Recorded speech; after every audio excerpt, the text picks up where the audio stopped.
L two Empuraan അങ്ങനെ കണ്ടു. ഒറ്റ വാക്ക് പറയുകയാണെങ്കിൽ ഒരു എബോവ് ആവറേജ് പടം. പടത്തിൽ സ്റ്റോറിയൊക്കെ ഉണ്ട്. നല്ല രീതിയിലുള്ള ഒരു പ്ലോട്ട് തന്നെയാണ് മുന്നോട്ട് വെച്ചിട്ടുള്ളത്. എന്നിട്ടും ഒരു 100% സാറ്റിസ്ഫാക്ഷൻ ലഭിക്കുന്നില്ല.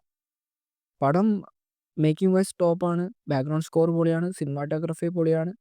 എല്ലാ രീതിയിലും കാര്യങ്ങൾ ടോപ്പായിട്ട് നിൽക്കുന്നുണ്ടെങ്കിലും എനിക്ക് എവിടെ ഒരു 100% സാറ്റിസ്ഫാക്ഷൻ ലഭിക്കുന്നില്ല. ഇനി പറയാൻ വേണ്ടി പോകുന്ന കാര്യങ്ങളിൽ സ്പോയിലേഴ്സ് ഉണ്ടാവും. പടം കാണാത്ത ഒരാളാണെങ്കിൽ വീഡിയോ ഇവിടെ വെച്ച് നിർത്താം. അപ്പോൾ ഒട്ടുമിക്ക പാൻ ഇന്ത്യൻ പടങ്ങളിലും സ്റ്റോറി എന്ന് പറയുന്നത് പ്രഡിക്റ്റബിൾ ആയിരിക്കും. പക്ഷേ എമ്പുരാനിൽ 50% പ്രഡിക്റ്റബിൾ സ്റ്റോറിയും ബാക്കി 50% പ്രഡിക്റ്റ് ചെയ്യാൻ പറ്റാത്ത രീതിയിലാണ് പടം എടുത്ത് വെച്ചിട്ടുള്ളത്. അതെനിക്ക് നല്ല രീതിയിൽ വർക്കായി. പക്ഷേ ഈ ഒരു പടം എനിക്ക് പ്രോപ്പർ ഹൈ മൊമെൻറ്റ്സ് നൽകിയില്ല. അതിൻ്റെ ഒരു കാരണമായിട്ട് എനിക്ക് തോന്നിയത് പ്രോപ്പറായിട്ടുള്ള ഒരു വില്ലൻ ഇല്ലാത്തതാണ്. അതായത് സ്റ്റീഫനാണ് ഈ ഒരു പടത്തിലെ മെയിൻ. അപ്പോൾ അദ്ദേഹത്തെ ടാർഗറ്റ് ചെയ്തിട്ട് വേണം കഥ പോകാൻ. പക്ഷേ ഈ ഒരു പടം മെയിനായിട്ട് പോയിട്ടുള്ളത് സയ്യിദ് മസൂദിൻ്റെ സ്റ്റോറി ലൈൻ ഫോക്കസ് ചെയ്തിട്ടാണ്. അദ്ദേഹത്തിൻ്റെ ബാക്ക് സ്റ്റോറിയൊക്കെ ഇമോഷണലി ഹുക്ക് ചെയ്യുന്ന രീതിയിലുള്ള ബാക്ക് സ്റ്റോറിയാണ് സായിദിന് നൽകിയിരിക്കുന്നത്.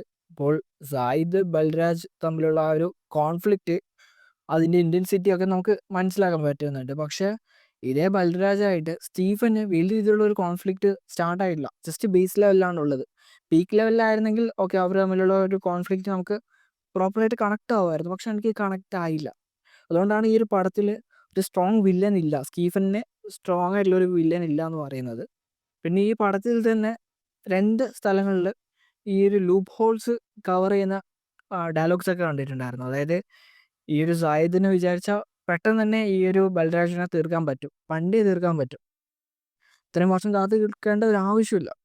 അപ്പോൾ അത് കവറപ്പ് ചെയ്യാൻ വേണ്ടിയിട്ട് പറഞ്ഞ ഡയലോഗ് എന്ന് പറയുന്നത്, സ്റ്റീഫൻ പറയുന്ന ഒരു ഡയലോഗ് എന്ന് പറയുന്നത്, എന്നാണോ സായിദിൻ്റെ പ്രശ്നം ആയിട്ട് ഈ ഒരു സ്റ്റീഫൻ്റെ പ്രശ്നം കണക്റ്റ് ആവുന്നത് അന്ന് നമുക്ക് ഈ ഒരു വ്യക്തിയെ തീർക്കാം എന്നൊക്കെ പറഞ്ഞിട്ടായിരുന്നു കാര്യങ്ങളുണ്ടായത്. അത് എന്തോ ആ ഒരു ലൂപ്പ് ഹോൾ കവർ ചെയ്യുന്ന രീതിയിൽ തോന്നി. എന്തായാലും ഓവറോൾ നോക്കുമ്പോൾ ഒരു എബോവ് ആവറേജ് പടം തന്നെയാണ്. ഈ ഒരു പടം റിപ്പീറ്റായിട്ട് കാണുമ്പോൾ പുതിയ പുതിയ ലെയേഴ്സ് മുന്നോട്ട് വരും എന്നാണ് എനിക്ക് തോന്നുന്നത്. ലൂസിഫറിലുള്ള പോലെ തന്നെ റിപ്പീറ്റ് വാച്ച് നടത്തുമ്പോൾ നമുക്ക് കുറേ കാര്യങ്ങൾ മനസ്സിലാവുമെന്ന് എനിക്ക് തോന്നുന്നുണ്ട്. പക്ഷേ ഈ ഒരു ലൂസിഫർ ലെവലിൽ എത്തിയിട്ടില്ല.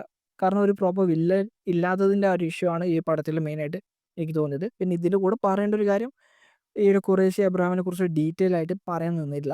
അത് മിക്കവാറും L3 പറയാമെന്ന് വിചാരിച്ചിട്ടായിരിക്കും ഇങ്ങനെ ചെയ്തിട്ടുണ്ടാവുക. പക്ഷേ എല്ലാവരും ഈ ഒരു പടം കാണാൻ ആഗ്രഹിക്കുന്നത് ലൂസിഫർ, അതായത് നമ്മുടെ സ്റ്റീഫൻ്റെ ആ ക്യാരക്ടറും ജേണിയും അതൊക്കെ അറിയാൻ വേണ്ടിയിട്ടാണ്.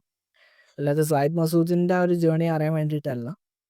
അപ്പോൾ L2 അത് അങ്ങനെ ഫോക്കസ് ചെയ്യേണ്ടായിരുന്നു എന്നാണ് എനിക്ക് പറയാനുള്ളത്. എന്തായാലും ഈ ഒരു പടം നിങ്ങൾ കണ്ട ഒരാളാണെങ്കിൽ കമൻറ്റ് ബോക്സിൽ രേഖപ്പെടുത്താം. So thanks for watching this video. See you guys in the next video.